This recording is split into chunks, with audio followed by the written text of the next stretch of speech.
Aquí comienza Un Camino a la Excelencia, un programa de radio hecho por el staff docente y académico del Instituto Argentino para la Calidad, cuya finalidad es intercambiar ideas, conocimientos y experiencias que enriquezcan el saber sobre la calidad en todas sus formas de aplicación.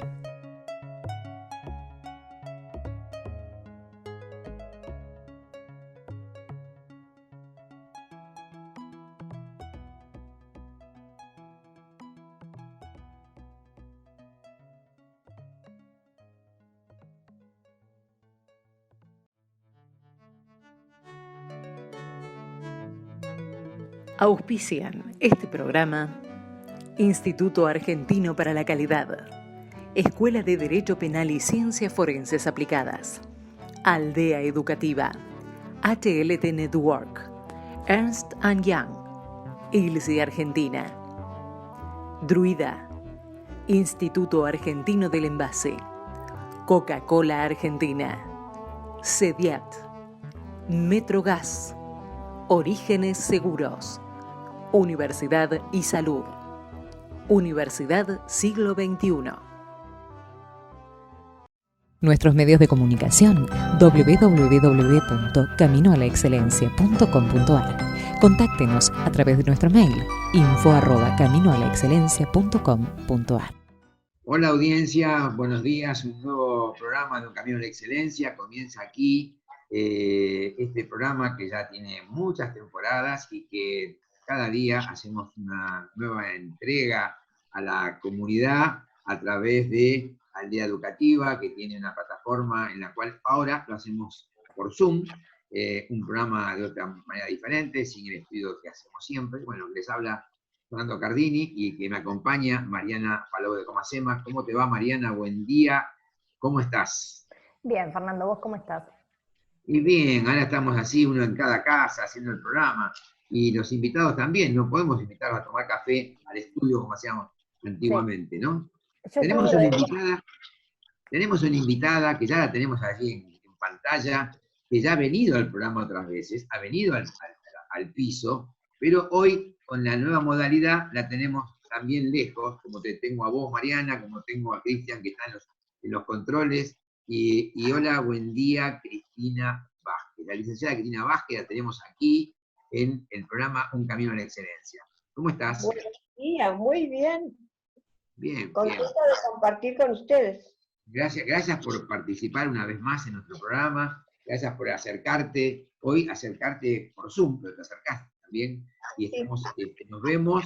Y bueno, esto se va a grabar, obviamente en la nueva modalidad, no es en vivo, como era otras veces. Se graba y después se edita y saldrá al aire en estos días, posiblemente mañana, a partir de mañana ya está en las redes sociales. Así que bueno, si nos presentás a la invitada, Mariana, ¿tenés cómo presentarla? ¿Cómo no? Bien. Tu amiga personal. Bien, sí. Tu amiga personal. Muy personal, muy amiga, de muchos años. Muchos años. No vamos a decir Claro cuánto, le van a sacar la edad, tanto la edad de ella como la mía, y no está bueno. La mía no importa, pero la de ella no, porque las damas no tienen estilo de vida. Bueno. Yo creo que el programa tendría que ir por otro lado igual. Yo sé que Cristina nos va a hablar de criminalística, que obviamente es su especialidad. Ella es licenciada en criminalística de la UBA, tiene un magíster de estupefacientes, pero yo creo que el programa debería ser Deschavemos a Fernando Cardini. No, no sé. No, Me parece. Y ella coincide conmigo. Mandemos los precios, sí. Bien, estoy de desventaja. Hay mucho para deschavar, me parece. No, pero lo queremos mucho, no podemos hacerle eso. Está bien, está bien. Nunca digas nunca. Cualquier cosa. Pero bueno, Cristina nos va a hablar, entre otras cosas, de la charla que va a dar el próximo 18 de julio en las 8ª jornadas gratuitas de Ciencias Criminalísticas, que va a hablar sobre delitos sexuales. Yo estoy acá con el flyer de Estás leyendo el Machete. flyer, tenés el machete ahí, Mariana. Sí. Me parece bien. Yo quiero decir que la invitación que te hacemos, Cristina, hoy, es porque ya has venido al programa otras veces y hablamos de criminalística, hablamos de varios temas que hacen la investigación criminal, pero me pareció interesante a la audiencia que se entere un poquito también, aquellos que todavía no tienen muy conocido el tema, de que vos sos presidente ya hace un tiempo de una asociación que ustedes fundaron y que la cual también me han invitado a mí a ser socio y o sea, hay cosas más que estoy haciendo allí, en la asociación que se llama Acrisifo. Entonces me gustaría que nos cuenten. Estás en la comisión académica. Bueno, Estás también. a cargo de la comisión académica. Mira, estoy en la parte académica, qué grande, el honor que me han hecho. Bueno, la cuestión es que esa asociación en la cual hay varios criminalistas, como el licenciado Roberto Granja, y estás vos, y también está el licenciado Olavarría, y varios que están allí, como también abogados, como Sergio Zanucci, bueno, y estoy yo también, aparentemente, pero quiero que la audiencia conozca por boca tuya, que sos la presidente, cómo surge Acrisifo, cómo funcionó estos últimos años y cómo va a funcionar este año con la cuarentena. Porque todo un tema novedoso, ¿no? De cómo van a ser la asociación para dar seminarios, cursos, como ha hecho otras oportunidades. Y ahora, bueno, ahora hay toda la novedad de la distancia y de lo que es el no contacto. El no contacto. Bueno, ¿querés que comience empezando cómo se formó Acrisifo? Sí. Acrisifo es la Asociación de Criminalística y Ciencias Forenses que la formamos en el 2015. Siempre quisimos estar colegiados, pero cuando nosotros empezamos, cuando te digo, Mariana, que yo me recibí hace 32 años en la UBA. En aquel momento éramos muy poquitos, hasta que creo que nuestra carrera se hizo más relevante a partir de las series televisivas, ¿no es cierto? Entonces todo el mundo quiso ser criminalista y ahí empezaron las carreras, especialmente en el IUSFA, porque desgraciadamente en nuestra amada UBA se terminó, creo que en 1990. Más o menos, sí. En el 90 se cerró la carrera, quedó un poquito dando vuelta con los alumnos que quedaban en el aire, pero después directamente no se dictó más. Sí. Entonces, para estar colegiados necesitábamos una cantidad determinada de personas, pero bueno, no sé, que hubo mucho personalismo y cada uno hizo su ruta, entonces decidí que por lo menos si no llegábamos a la colegiatura, tener algo que nos convoque y que pueda aunarnos a todos. Por eso se llama, además de criminalística, de las ciencias forenses, porque admitimos a todo aquello que tenga que ver con las ciencias forenses, como por ejemplo la doctora Oliva con entomología forense, que es una socia honoraria para nosotros, la verdad que es un honor que ella esté con nosotras, ¿no es cierto? Y bueno, y ahí nos reunimos, durante 2 años estuvimos discutiendo qué hacíamos, qué no hacíamos.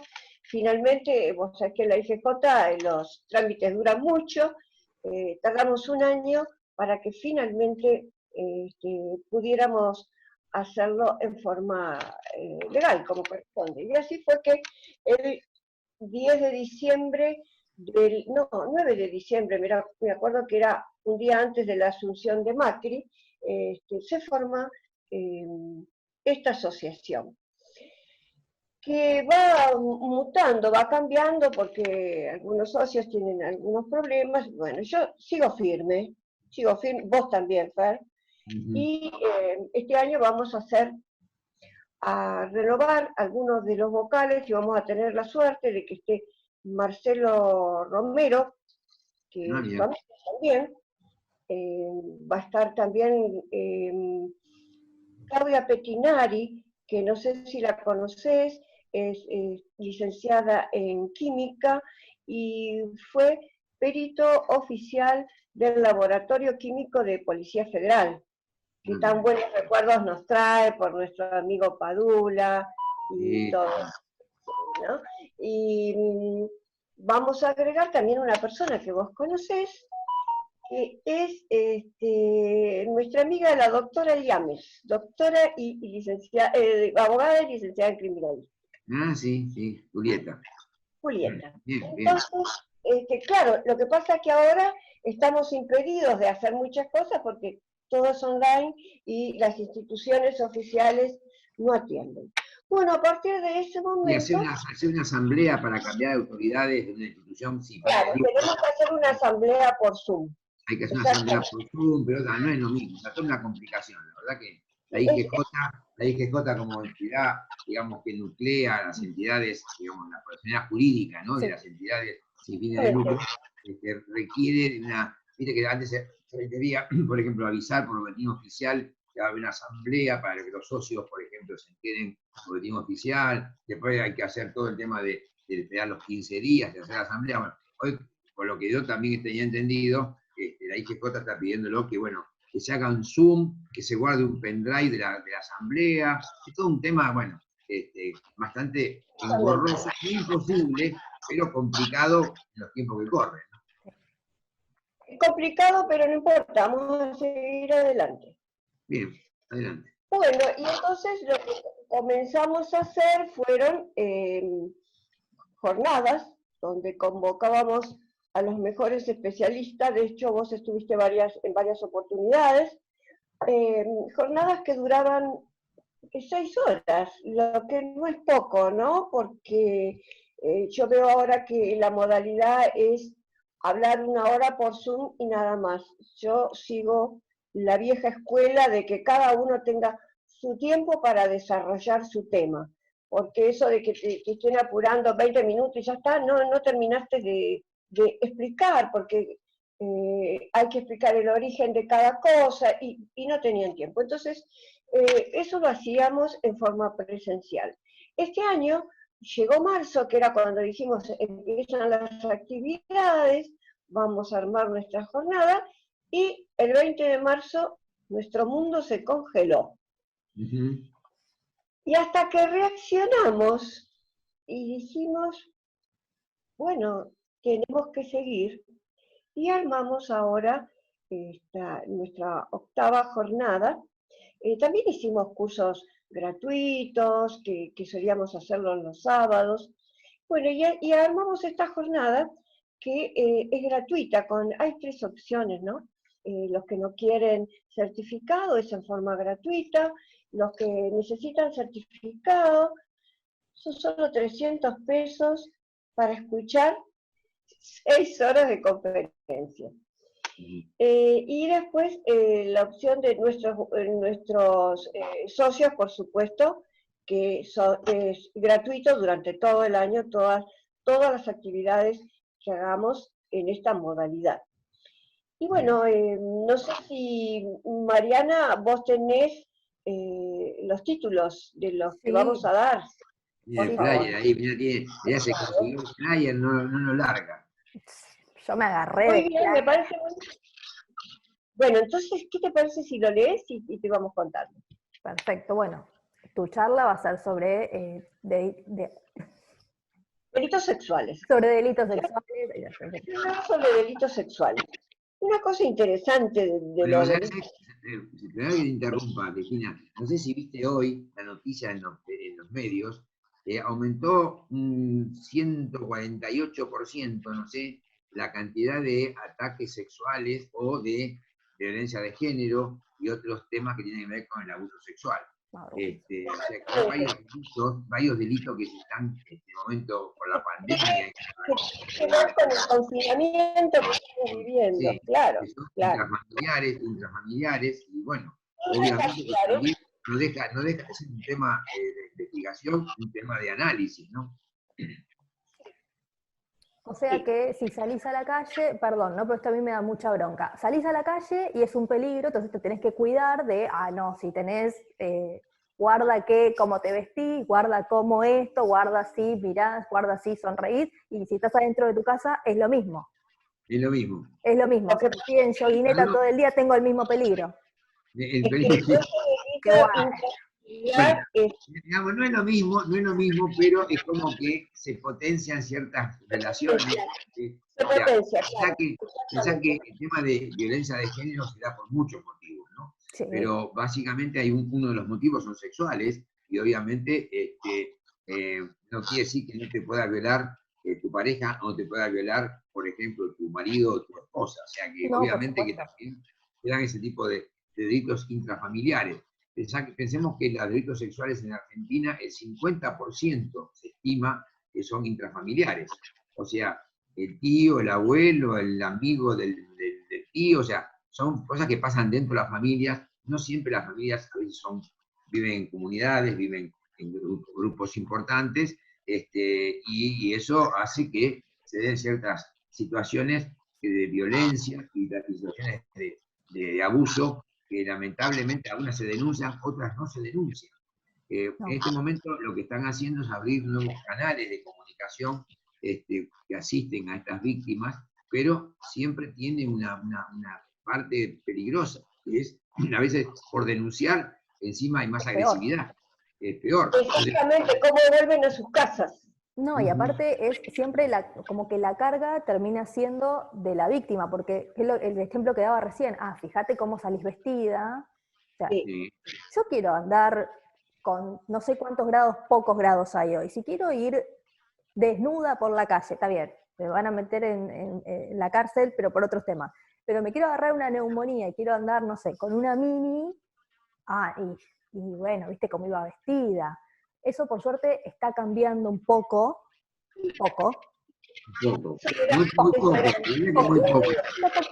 pero sigue siendo como, o sea, una misma se sigue siendo decir, no me voy a poner esto porque ¿para qué me voy a exponer a que ni pensar en una violación, en un abuso, a que me diga, que pase un desubicado por la calle, yo voy caminando y me diga algo en el oído que no tengo ni ganas de escuchar, no tengo ni por qué escuchar, y él ni siquiera tiene por qué pensar directamente. Es muy violento, muy violento. Es pero la ley contempla, la parte penal contempla ciertas cosas que no estaban en su momento, como por ejemplo, lo que vos decís, ¿no? De decir palabrotas, o decir algunos insultos, o de tocar, o de rozar. Antes, por ejemplo, si alguien te tocaba en el colectivo, no era delito. Bueno, ahora hay una figura delictiva con este tipo de cosas, y me parece que es importante, porque el respeto tiene que ser total. No puede ser que tocar está bien y tener una relación sexual es otra. No tiene nada que ver. O sea, para mí todo es respeto, y respeto sexual. En la integridad sexual es integridad sexual. O sea, que cada sexo sea respetado, sea hombre o mujer, chico, adulto, lo que sea respetado como corresponde. Y bueno, la ley hoy está digamos, más amplia en el criterio, pero falta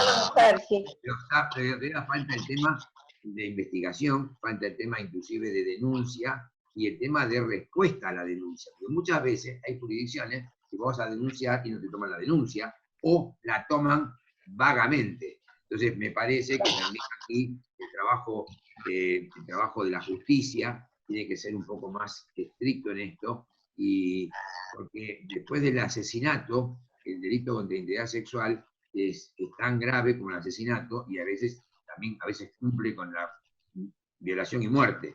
Pero también a veces violación seguida de muerte. Hay consecuencias que pasan, por ejemplo, un embarazo, y una consecuencia social muy complicada, y después los temas no solo sociales, sino también psicológicos de las víctimas. O sea que es realmente un tema importante. Así que bueno, la primera charla va a ser tuya, entonces, Cristina. Exactamente. Claro, y lo que yo quería hacer hincapié es en los hechos intrafamiliares, ¿no es cierto? Porque muchas chicas, muchas nenas son abusadas no solamente por sus padrastros, sino por sus propios padres. No sé si vos te acordarás, cuando vos mismo me derivaste de una alumna tuya que trabajaba en la Defensoría Oficial, que tenía fueron 2 hermanas con una chiquita, que era hija del padre. Del padre, era hija del abuelo. Era hija del abuelo. Pero cuando llegamos al momento de hacer el ADN, se presenta el hermano y dijo que también tuvo relaciones sexuales con su hermana. O sea que una de las hermanas, la que no era mamá, denunciaba porque tenía miedo de que abusaran también de esa chiquita de 2 años. ¿Y qué resultó? que la madre lo cubría, porque era su forma de ingreso. El padre trabajaba y ella tenía una forma de ingreso. Bueno, finalmente se determinó que había sido del padre abuelo.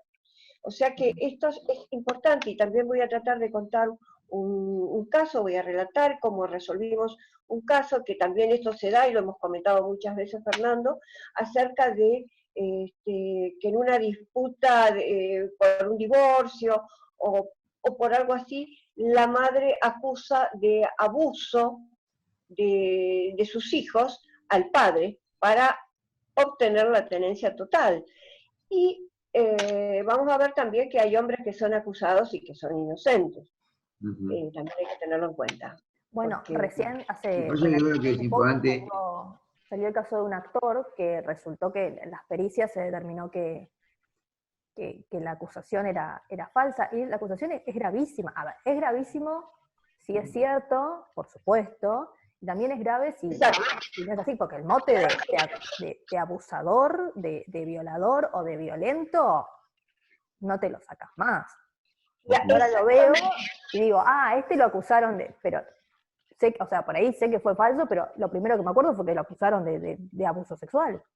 Exactamente, eso fue lo que le pasó a esta persona a la que asistí, que fue lo que, entrar solamente a la fiscalía, nos mirábamos como si fuéramos unos delincuentes, a los propios profesionales, ¿no? Y era una situación muy, muy difícil, y este señor me llevaba, porque era en La Matanza, y me contaba, yo percibía que no era, pero además teníamos las pruebas, es decir, prácticamente estaba determinado. Primero que nada, antes de aceptar el caso, porque hay que aceptar un caso así, antes de aceptar el caso, yo traté de leer, siempre leemos todo el expediente. Entonces lo primero que me fijé era que decía cuáles eran los dictámenes del psiquiatra forense y del médico forense, que dijo que no tenía señales absolutamente de abuso, menos aún de penetración, y el psiquiatra dijo que la nena decía, no, de eso no hablemos, que él infería que esta chica no había sido abusada, sino que había sido inducida a hablar de que había sido abusada. Esos son casos interesantes a tener en cuenta, porque nosotros, ¿en qué luchamos? Buscamos justicia. Uh-huh. No decir que todos los hombres, no, buscamos justicia, simplemente eso. Y te pregunto, porque a ver, debe existir, supongo, yo había leído un libro que sí que había ocurrido, pero siempre se habla del abuso por parte del tío, hermano, abuelo, tío postizo. Son muy Sí. Hay mujeres que abusan, calculo, no sé, la verdad no tengo idea, pero debe ser menorado, pero hay mujeres también que son abusadoras. Que abusan de los niños, por ejemplo, adentro de la familia. No digo la madre que cubre, como bueno, el caso de esta familia, no digo la madre que cubre o que niega o que hace la vista gorda, como se pueda llamar, pero que la mujer, me voy a poner yo abuso de alguien, dentro de mi familia, conocido, lo que sea. Un sobrino, por ejemplo, o sea, el incesto también, hay una serie de circunstancias que entre familia ocurren. También ocurre mucho en la docencia, las maestras con alumnos. Yo quería decir, la docencia, que por ejemplo la docente tiene 35 años y seduce a un chico de 12. Eso se ha dado muchas veces, eso sí. Es el único ámbito donde yo me he enterado. Es posible también que en el ámbito familiar se den esas cuestiones. Sí. Bien. ¿Cómo estamos de tiempo, estimada Tenemos Mariana? 5 minutos. 5 minutos, bueno. Lo que nos falta. No, bueno, contanos un poquito para cómo la gente entraría para ver, nuestra audiencia, si quiere, se interesa por estos temas. Montame los temas. Primer tema va a ser delitos sexuales. Segundo tema... Yo creo que invitarla a Cristina de vuelta y hacer un programa de 2-3 horas con ella. Bueno, lo hacemos. Ahora el tiempo es tirano. El tiempo es tirano en la televisión. Así que acá estamos. El próximo tema es autopsias 3.0, las pericias informáticas. Exactamente, eso es apasionante, apasionante. A cargo de Marcelo Romero, técnico Marcelo Romero. Después Luis Olavarría, esto va a ser, la charla de Cristina y la de Marcelo Romero va a ser el 18 de julio, y el 25, que es como la continuación de la jornada, es muy largo. problemática pericial forense en disparos de armas de fuego, que está a cargo de Luis Olavarría, y a cargo de un tal Fernando Cardini, no lo conocemos. La inteligencia artificial en genética forense. Exactamente, esos son los temas. Bueno, la forma de inscribirse es a través de nuestro mail a cristifo@gmail.com, es muy simple. Y ahí le mandamos toda la información. Te acepto la invitación, Mariana, porque si hay algo que me apasiona, aunque no se note, es la criminalística. No, sí, yo estoy re interesada. Quiero también resaltar que, bueno, que no solo la charla de Cristina va a ser espectacular, también la de Romero. Romero es muy joven para la experiencia que tiene, me parece mentira, es un joven de informática forense que realmente es como un hacker de la justicia. O sea, vieron que el hacker es hacker, puede ser para el bien o para el mal. Bueno, él es una de esas personas que es capaz de descifrar cualquier tipo de información que esté encriptada. Él fue el que abrió los teléfonos de los Raspberry. Sí, y los iPhones, o sea, que los iPhones, que el FBI era capaz de abrir algunos iPhones, Marcelo los abrió. O sea, los abrió para pericias como por ejemplo la de los Raspberry que decías vos, y otros más. Realmente me parece que escucharlo a Marcelo va a ser un gusto, un placer. Después tenemos también a nuestro amigo Luis Olavarría la otra semana, que es un experto en homicidios y en todo lo que es armas de fuego, le encantan las armas de fuego, así que también va a ser una linda charla. Sí, bueno, la arma de fuego como muy fuerte. O sea, como muy fuerte, o sea que muy fuerte. Soy experto en Peor cuando invitamos a un médico que le encanta la autopsia. Vos decís, pero ¿cómo le va a gustar la autopsia? O le invitamos a la entomóloga que dice, qué linda la cucaracha. Pero decís, pero ¿cómo la cucaracha va a ser linda? Bueno, cada uno en su profesión. Desde el punto de vista de la investigación, todos son interesantes. Todo vale. Y estamos el expertise de cada uno en lo suyo, ¿no? Así que bueno. Bueno, Cristina, te agradecemos, te vamos a invitar de nuevo, ya que te está gustando este sistema de Zoom, estás en casa tranquila, invadimos tu casa con la radio. Fíjate que estamos en los cuadros pintados por mí. Hay un cuadro muy lindo atrás tuyo que lo pintaste vos, seguro. Sí, sí. Porque queremos decir a la audiencia que tiene un hobby, Cristina, que es pintar. Así que, así como le gusta la criminalística y la investigación de delitos y de crímenes, también le gusta expresar un arte, que es la pintura. Así que te felicitamos y te mandamos un gran cariño, un gustazo de haberte tenido en el programa. No sé si algo que quieras decirnos como mensaje final, lo escuchamos y después te despedimos. Algo que quiera decirles, bueno, los convoco a que compartamos esta pasión por la criminalística, a que estemos juntos y decir que en criminalística no actuamos solos, sino que cada uno aporta lo suyo. Por ejemplo, tu tema, Fernando, la química está en todo prácticamente la física y la química está absolutamente en todo. Y veo que ahora hay cursos muy cortos, pero no tocan estos temas con tanta profundidad como química, que te acordás que nosotros teníamos desde el primero hasta el último día. Sí. Es muy importante, porque está absolutamente en todos, desde ADN, explosivos, bueno, lo que se te ocurra, búsqueda de manchas de sangre, semen, es interesantísimo todo. O sea que tenemos que trabajar todos juntos y bueno, bienvenidos a nuestra jornada. Bueno, muchas gracias. Ahí estaremos de las dos maneras. Afuera el primer sábado y adentro el segundo sábado. Le mandamos un cariño y muchas gracias. No, por favor. Bueno, gente, nos vamos a una pausa para seguir con el programa en un ratito. Hasta la próxima. Hasta la próxima, chao. Chao, gracias.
Solo los necios se encuentran satisfechos y confiados con la calidad de su trabajo.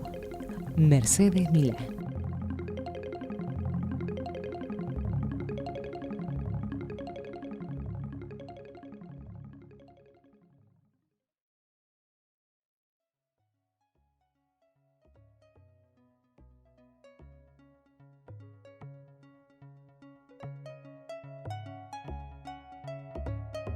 No hacen falta personas excelentes, hacen falta personas comunes que hagan las cosas de manera excelente. Continuamos con Un Camino a la Excelencia.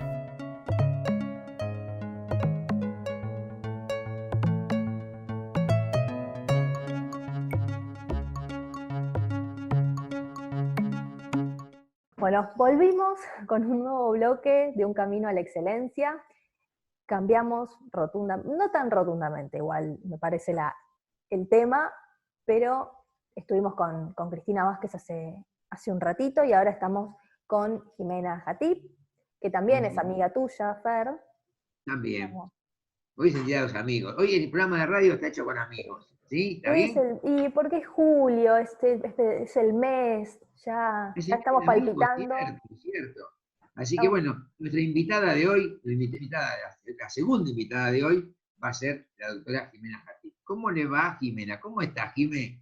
¿Cómo están? Un gusto estar con ustedes. Después de tantos años, están en un camino a la excelencia. Bueno, no te vas nunca, pues si la gente escucha el programa, vos sos la locutora oficial del Camino a la Excelencia y la voz que sale en la presentación, en los bloques, en los, digamos, los separadores del programa, es tu vocecita.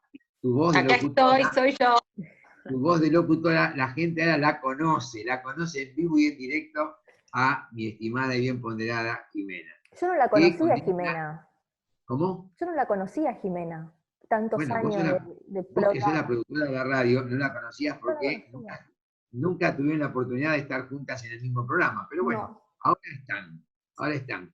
Y para mí es un placer tenerte, Jimé. Primero porque somos muy amigos de mucho tiempo, pero aparte porque con vos yo empecé la radio. La radio que era un camino a la excelencia, pero también empecé antes, que fue el programa de La Huella del Delito, ¿te acordás? Es verdad, sí, y empezamos un montón de aventuras más o menos en simultáneo. Exactamente. Así que ahí vos me introdujiste en la radio en serio, porque vos ya trabajabas en la radio, habías hecho radio en tu ciudad natal, en tu ciudad, no sé si natal, pero donde vivías por lo menos. No sé si sí. Claro, Ayacucho, provincia de Buenos Aires, no nací ahí, pero llegué desde muy chiquita, así que es mi ciudad, es mi pueblo. Bien, y ahí tenías un programa de radio.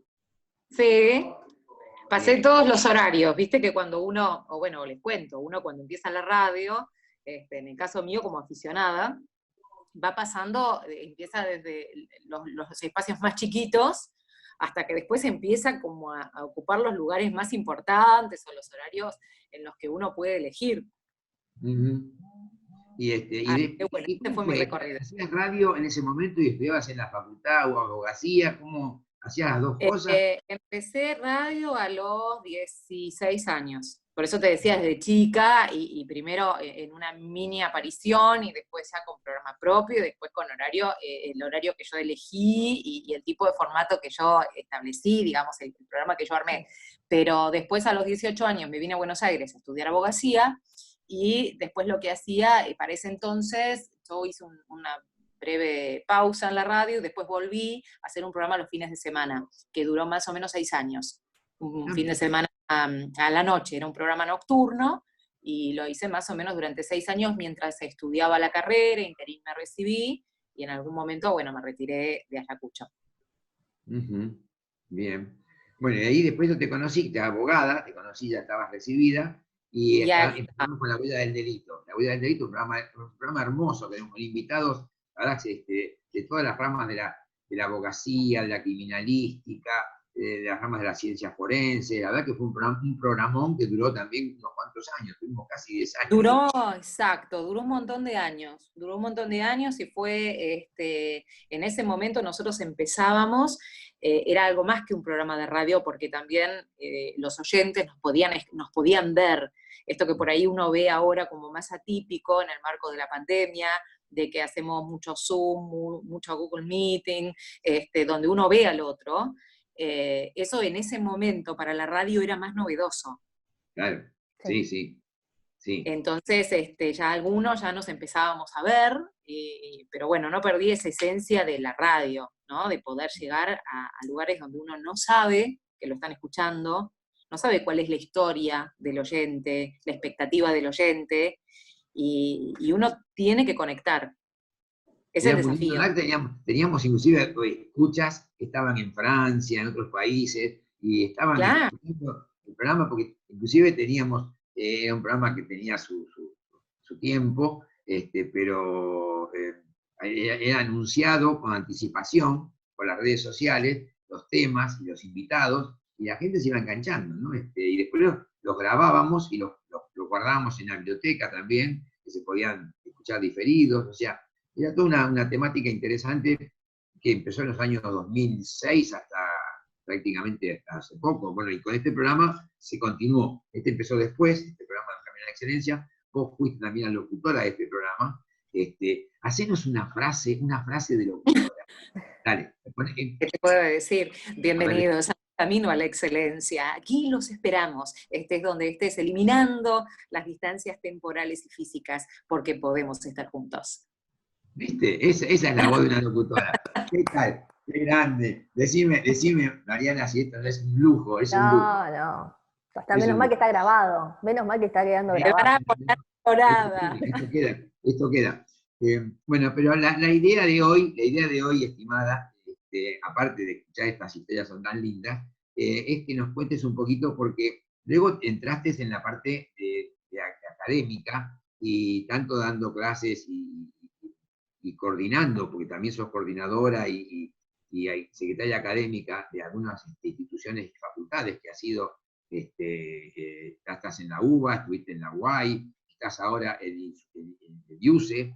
O sea, contanos un poquito también tu inquietud por la parte académica, por la coordinación, porque una cosa es dar clase, a mí me gusta, pero a mí me parece que también hay una cosa muy interesante, aquel que tiene la capacidad como vos de coordinar, la paciencia, de coordinar profesores, de decirles que hagan esto, que te den los trabajos, de subir a la plataforma los trabajos. O sea, yo sé que no es un tema sencillo. Es muy autorreferencial ese comentario, Fernando.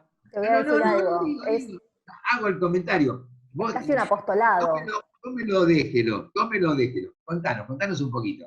Bueno, yo justo el otro día hablaba con una profesional de la psicología, y entonces yo le decía que es como que tengo una necesidad por el orden en las cosas, ¿no? Que poder ordenar las cosas, secuenciarlas, conocer cómo funcionan, es lo que permite que uno logre los resultados, ¿no? Porque si no, hay más margen para la improvisación, para la incerteza. No está mal la creatividad y la improvisación en momentos de crisis. De hecho, la mayoría hemos podido demostrar en esta pandemia, que perdimos la presencialidad en clases, hemos podido demostrar que tenemos capacidad de adaptarnos al cambio.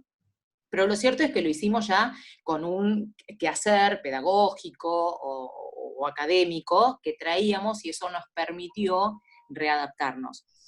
Y que yo no sé si es de formación profesional, porque me he especializado en todo lo que tiene que ver con los procesos judiciales y el derecho procesal, o porque me gusta que las cosas sean ordenadas, me especialicé en derecho procesal.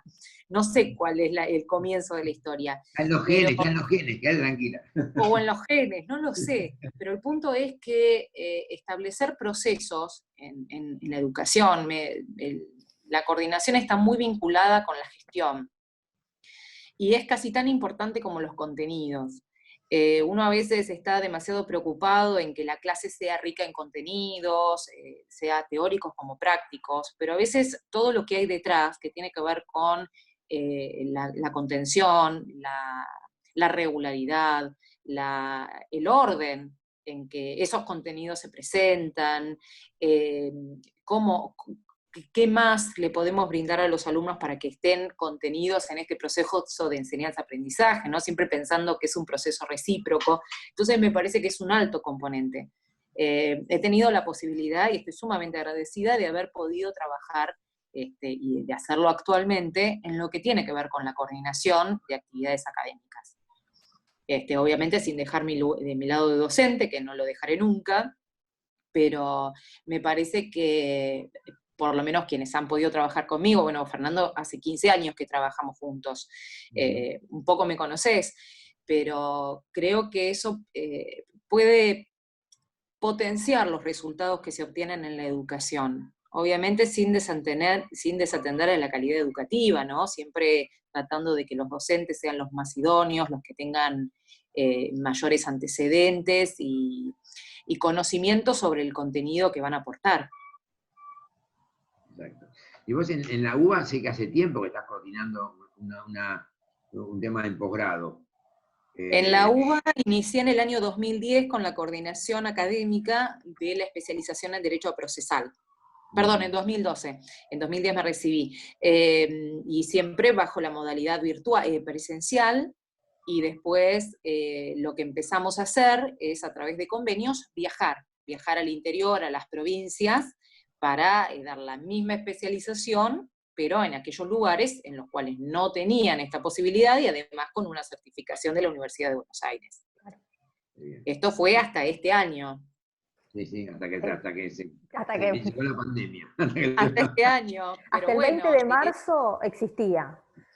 Hasta el 20 de marzo. Ya incluso estábamos comenzando nuestras cortes de 2020, pero ya pudimos, digamos, reestructurar todo, y ahora el 18 de agosto vamos a dar comienzo a la especialización en formato virtual.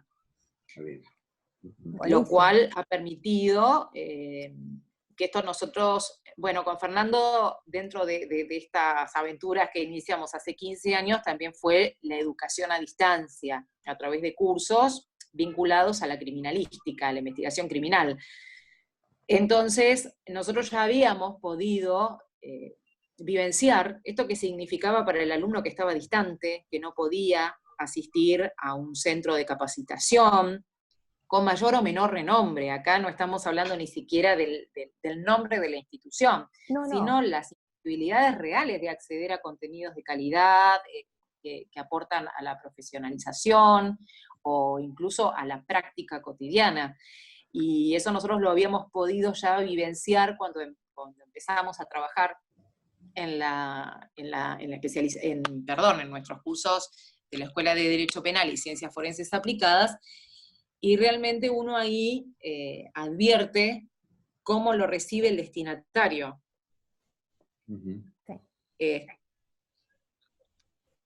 Se corta un poquito, Ahí a ver. está. Ahí volvió. Ahí estoy. Se cortó un segundo. Sí. Con lo cual, digamos, cuando esto empezó, este tema de la pandemia, yo me acuerdo de haber hablado con muchos, incluso decanos de universidades del interior del país, de acá, de la ciudad de Buenos Aires, que se habían formado históricamente con la presencialidad, habían armado sus programas académicos en un sistema de presencialidad, y que eran muy reacios a la distancia. Sí. Lo hacían históricamente, entonces como que desconfiaban de este sistema, y ahora que todos nos vimos forzados, con más o menos ganas, con más o menos herramientas, todos nos vimos forzados a saltarnos a esta nueva modalidad. Y verdaderamente ahora, ya con el diario del lunes y todos habiendo superado esos prejuicios que tenían, muchos me han dicho, la verdad es que no era un cuco como nosotros pensábamos, pudimos superar las dificultades que pensamos que originariamente íbamos a tener, muchos miedos con las evaluaciones, mucho miedo con la continuidad de las clases, cómo estar hora y media, 2, 3, lo que fuere, frente a una cámara, cómo poder lograr empatizar con un alumno que está distante, pero que a su vez nosotros, quienes tenemos tarea docente, sabemos que necesitamos de ese alumno para poder hacer un feedback, avanzar en las clases, y que el estudiante, para nosotros es fundamental dando clases. Claro. Nosotros no damos clases frente a un espejo.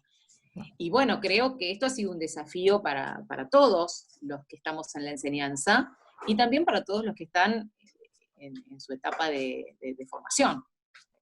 Y te pregunto... Me parece que va a haber un antes y un después. Yo creo que, como vos decías, mucha gente o no valoró, o no le parecía, o hay gente, viste, como decís vos, que reacia al cambio, y no veía la educación a distancia en muchas entidades educativas, tanto primaria, secundaria como universitaria. Pero ahora, después de este cambio, digamos, esta obligación, como decís vos, de que tuvieron que cambiar y muchos migrar de la educación presencial a una educación diferente, eventualmente virtual y a distancia, yo creo que a futuro va a haber un cambio en el sentido de que no sé si va a ser como antes, no sé si vamos a volver como era antes, a todo presencial o una mezcla. Yo creo que va a haber muchas ventajas y desventajas que se van a observar en este tipo de educación, y que a futuro más de uno la va a adoptar como algo natural, normal. Otros van a volver por ahí a la presencialidad, porque hay diferentes temáticas que no permiten la virtualidad. Por ejemplo, no sé, en temas como la medicina, vos no podés enseñar a operar. No tenés un preparado de anatomía, claro, primer año de medicina, un preparado.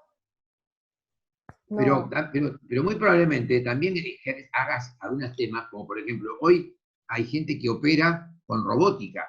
Hay estaciones, por ejemplo, petroleras, donde no hay plata para poner un médico, y ahí ponen robot, y el médico a distancia opera. Bueno, también se puede tal vez hacer una educación a distancia, hasta inclusive participativa, en temas que hoy decíamos, no puedo hacer, no sé, hay una actividad como aprender tiro, los cadetes de policía no pueden hacer tiro a distancia.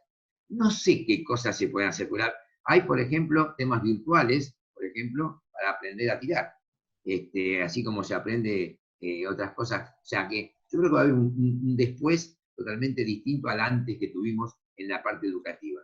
Y en la medida que nos adaptemos y que seamos creativos en esto, me parece que nos va a permitir, digamos, avanzar en algo que por ahí lo mejora la educación que antes teníamos. No, totalmente. Bueno, vos hablabas recién de que quizás todavía no estemos listos para dar un curso para enseñar tiro virtualmente. Pero bueno, nosotros justamente ayer, le cuento a la audiencia, comenzamos a dictar la diplomatura en técnicas de investigación criminal a través del IUCE. Y que era una diplomatura que veníamos dictando también en modalidad presencial. Y es una disciplina en la cual nosotros no solamente tenemos el desafío siempre de conocer nuevos grupos, nuevas comunidades de enseñanza-aprendizaje, pero donde tenemos la posibilidad de que la criminalística, sobre todo, esto yo creo que si hablaron con Cristina Vázquez, esto lo debe haber dicho hasta el hartazgo, pero hoy es como el tema del momento.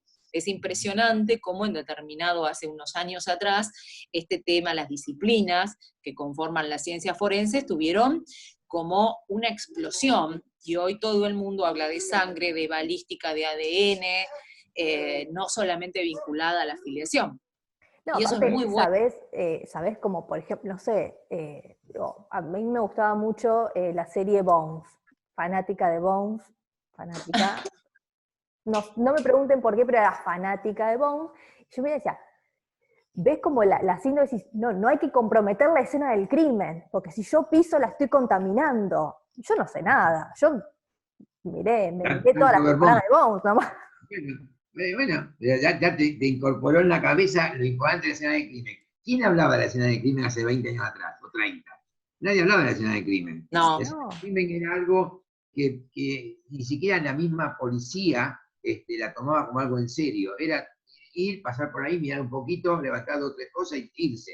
Bueno, ahora hay todo un protocolo, hay protocolo para todo, también para el coronavirus, pero hay protocolo, hay un montón de detalles que tienen que cuidarse, porque justamente la justicia después requiere esa cadena de custodia, requiere de un montón de conocimientos para aquel que levantó los rastros, que los estudió, que los investigó. Entonces, todo eso que antes ni se hablaba, hoy se habla por una necesidad de hacer las cosas bien, primero, de ser eficientes y ser eficaces en la justicia, que antes la justicia muchas veces no lo era, por un tema a veces de desconocimiento o de no tener justamente la profundidad en el manejo de ciertos temas. Hoy, como dice vos, Jimena, la gente ya, el común denominador de la gente habla de este tema, los periodistas habla la gente, y lo que es los profesionales que están interviniendo, que son muchos, porque están la fuerza de seguridad, la gente de la justicia, la gente que investiga, ya hay un idioma más común en esto y requiere de capacitación. O sea, yo creo Totalmente. que 2 más 2 es 4 acá, ¿no? No, lo mío era que totalmente, incluso si uno revisara los anales de la justicia, va a encontrar que hay muchos casos de tinte penal que se lo haya podido al menos vincular. Hay muchos casos, viento necesario, no estaban las técnicas desarrolladas o no permitían la trazabilidad que hoy sí se ha determinado que es factible aportar a un proceso, y finalmente terminaban o con la absolución. Todos sabemos la importancia de la verdad para lo que es una sociedad, ¿no? Saber qué fue lo que realmente ocurrió.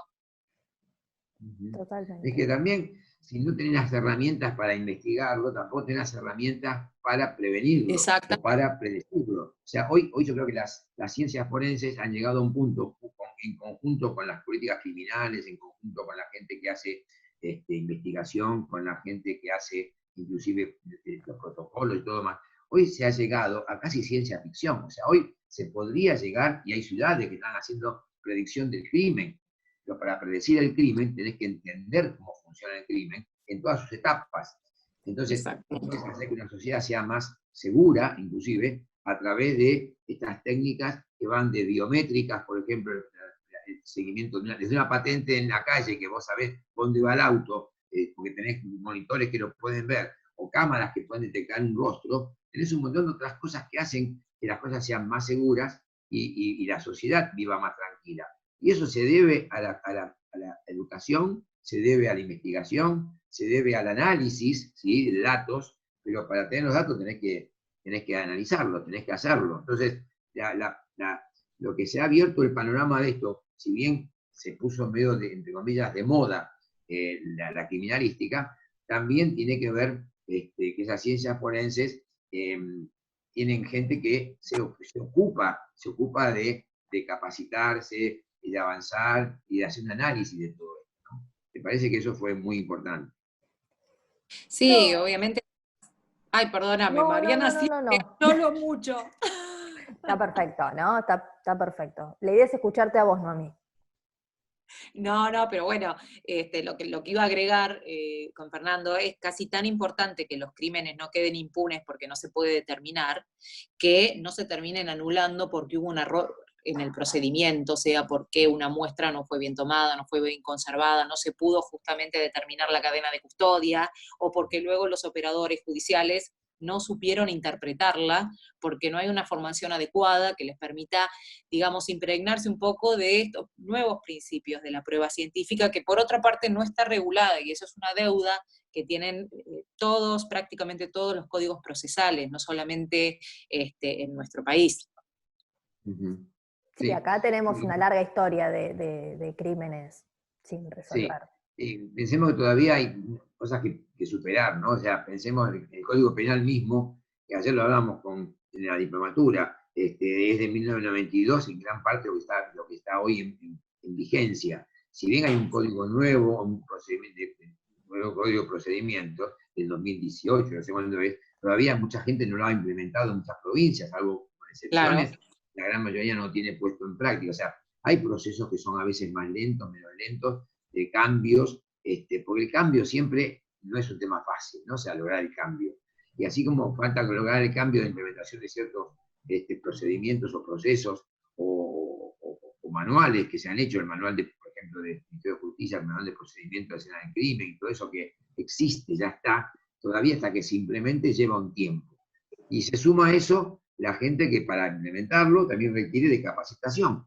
Y hay gente que tiene que volver por ahí a capacitarse cuando ya se capacitó en tiempos pretéritos y dice, ya está, yo ya soy abogado, yo ya soy químico, yo ya soy médico, ¿para qué tengo ahora que seguir estudiando? Bueno, evidentemente la evolución es tan grande en los temas que nos competen profesionales, que un profesional no deja nunca de estudiar y de aprender.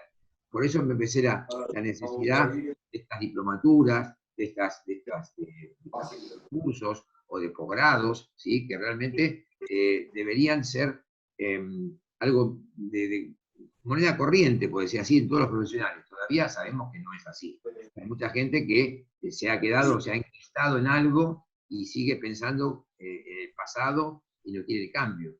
Pero va a haber siempre en la sociedad parte y parte, ¿no? Me parece que lo que tenemos que hacer es despertar un poquito a esa gente y decir, mirá, tenés opciones, podés ir a la facultad a hacerlo, podés hacerlo virtualmente, lo podés hacer a distancia, y esto que hacemos, Jimena, me parece, lo que estamos en la educación, también es responsabilidad nuestra, dar las posibilidades de abrir este panorama, ¿no? A que sea fácil para la gente capacitarse, y una vez me acuerdo, creo que te vas a acordar también vos, cuando habíamos hecho contigo y con Manuel, que también éramos el equipo, que habíamos hecho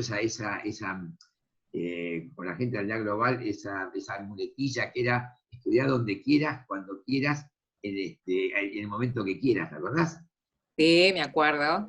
Me acuerdo que una vez habíamos dado un curso, yo ya no me acuerdo cuál era, pero claro, se dictaba en cualquier lugar que tuviese internet, básicamente. Primero en determinadas aulas, pero después pasó a generalizarse y cualquiera que tuviese internet lo podía descargar en su casa, verlo en vivo, grabado, indiferido, como fuere. Y me acuerdo que en esa etapa donde lo dábamos en vivo y en las aulas, había un pueblo en el interior que el curso lo habían tomado todos los policías del pueblo. Eran 13 policías, 13 policías. Y estaban todos tomando el curso y no hay nadie en la comisaría. Bueno, es verdad. Era tranquilo. Esas son las cosas que pasan, ¿no? Las notas de color. Me acuerdo. Porque hay un aula virtual, un aula que estaba en el pueblo, un aula virtual, y fueron todos hasta el aula a hacer el curso. Estaban todos. ¿Cuántos policías son? 13. Están haciendo todos el curso. Perdón, pero qué bien habla de las personas a cargo de eso, y de esos 13 policías y de las personas a cargo de esos 13 policías, porque era importante que así con 13 policías y todo muy tranquilo, tomar el curso y actualizarse. Sí. Parece que está bueno eso también de como recalcarlo. Es verdad, y también me acuerdo de una anécdota de que también uno a veces, también cuando se posiciona frente a una clase, lo hace con el entorno más inmediato, digamos, piensa que la realidad del otro es similar a la del entorno más inmediato que tenemos nosotros. Entonces dice, bueno, voy a dar un curso de medicina forense, van a venir los médicos forenses o los médicos legales. Y nos había pasado que en el sur, en una ciudad, en un pueblito del sur, una zona muy hostil, incluso en términos de que quedaba bastante aislada ante una tormenta o una fuerte nevada, había una médica partera, y una obstetra en realidad, y ella era la única médica del pueblo, y cuando había algún suceso, digamos, violento, alguna muerte extraña y demás, era la única que podía ir inmediatamente a la escena del crimen, porque si estaban aislados por alguna tormenta no había quien llegara, y se imaginarán que había que tomar... ¿Cuánto tardaban en llegar también? Exactamente, había que tomar rápida intervención, y entonces ella era la única que había, y era la que, pobre, daba su mayor esfuerzo y responsabilidad para la toma de muestras, para la actuación conforme a los protocolos para los médicos legistas. Pero entonces uno ahí aprecia también cuando a veces el conocimiento no solamente es, digamos, algo que uno quiere para superarse, sino cuando es una verdadera necesidad. Totalmente. También, acordate que también los cursos llegaron a la Antártida. ¿Verdad que teníamos la posibilidad de... Había gente en la Antártida que hacía cursos también. O sea, tenían todo el año ahí adentro, pobres, y algunos decían, bueno, a mí me interesa tal curso, porque hacíamos cursos de varios temas que iban desde balística, otros cursos que iban también de medicina, forense, había de genética, había de varios temas, y bueno, algunos se enganchaban. Como teníamos un convenio, me acuerdo, con la gente de Antártida, de darle curso gratis, ellos no pagaban por ese convenio de becas, y había algunos que hicieron cursos allá en la distancia en esos años, increíble, ¿no? Que sí, que todavía el tema de cursos en la Antártida sigue, porque la comunidad educativa sigue teniendo ese proyecto, y tanto la escuela de penal como la escuela de calidad, las dos escuelas tienen esa, si alguien lo quiere tomar, lo puede tomar en forma gratuita. Pero es lindo cuando uno ve que se pueden hacer estas cosas, y uno es parte de ese proyecto, es parte de esa ayuda a colaborar con eso, y es muy lindo desde el punto de vista de la docencia, ¿no? Y para los que somos docentes nos gratifica mucho, ¿no? Que haya estos casos así, Sí, como estamos. totalmente. Bueno, ¿cómo andamos de tiempo, Mariana? Ya estamos. Es la Estamos hora, ahí, tenemos que despedirnos, Sí. tenemos que despedirnos, pobre. Bueno, nos metimos en tu casa, sé que no fue fácil, tuviste que esconder algunas cosas, como por ejemplo a tu hija, la escondiste a tu hijo. Como No sé cosas. dónde. Pero gracias, Jimé, gracias por darnos no solo de escucharte nuevamente tu dulce voz en el programa nuestro de Camino a la Excelencia, sino que contarnos estas cosas tan lindas que te gustan hacer. Y si querés pasar un aviso, pasalo, en este momento. No sé si qué curso querés promocionar. Bueno, aviso, bueno, por supuesto todavía pueden momento. participar de la diplomatura en técnicas de investigación criminal, porque acabamos de comenzar, y con esta modalidad virtual obviamente tienen la posibilidad de ver las clases en diferido, y después nosotros estamos dando todo el acompañamiento posible en los tiempos de no clase a través del foro, y bueno, todos los canales de comunicación, Zoom, y todos los que hoy disponemos en realidad, que se ha informalizado bastante, ¿no? Uno ya termina dándole el WhatsApp al alumno si es que lo necesita, así que bueno, todavía están invitados para participar. Yo les agradezco muchísimo a ustedes que me hayan invitado, es un programa que yo quiero mucho a Fernando, ha sido de las personas que primero confió en mí, creyó en mí, y esas cosas no se olvidan nunca. Y creo que compartimos este sueño con Fernando de convencer a todo aquel que se nos cruce que las ciencias forenses tienen una entidad propia que necesita su especial tratamiento, su reconocimiento en los poderes legislativos, en los poderes judiciales y también en las políticas criminales. Y ahora la virtualidad nos va a permitir estar más lejos, y es una oportunidad única que tenemos que aprovechar. Bueno, gracias, Jimé, gracias por estar. Y seguro que vamos a invitarte de vuelta, porque ya que tomamos la mano al tema y sabemos que lo puedes hacer, estás en tu casa, porque claro, cuando estás trabajando, trabajas todo el día y sabemos que no, en otro momento no podemos hacerlo, pero ahora va a ser más fácil. Así que te mandamos un cariño, gracias, gracias Mariana, y gracias audiencia, nos estamos yendo. Como siempre nos alcanza el tiempo. Mariana siempre dice lo mismo, pero era para más. ¿Qué querés? El programa tiene un tiempo, no podemos hacer más que esto. Así que a la audiencia, que nos siga la próxima semana. ¿Qué vamos a hacer? Exactamente. ¿Sí? Bueno, Jimé, gracias. Un beso. Un gusto, un cariño enorme para todos. Gracias. Gracias. Bueno, Mariana, ¿nos despedimos? Nos despedimos. ¿Sí? Dale. Bueno, será hasta la próxima. No me dijiste qué música pusiste, no dijiste la música del programa hoy.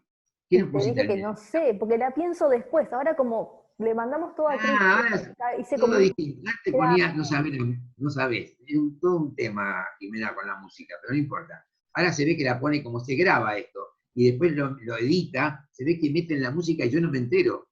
Y después digo, ¿cómo pusieron esa música? No es para mí esa música. No, ¡ay, qué barbaridad! Jamás te podría haber puesto un reggaetón, un Justin Bieber. Haber puesto, y jamás lo hice. Jamás lo hice.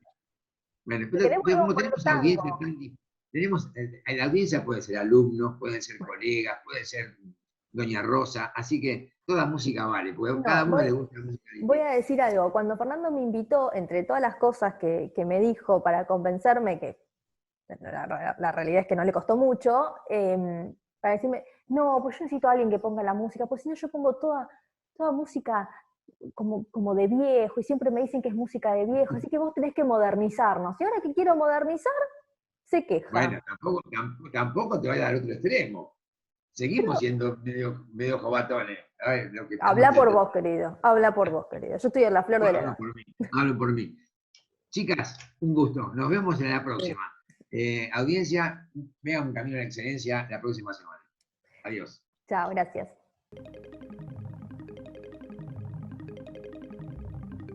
La calidad nunca es un accidente. Siempre es el resultado de un esfuerzo de la inteligencia. John Ruskin.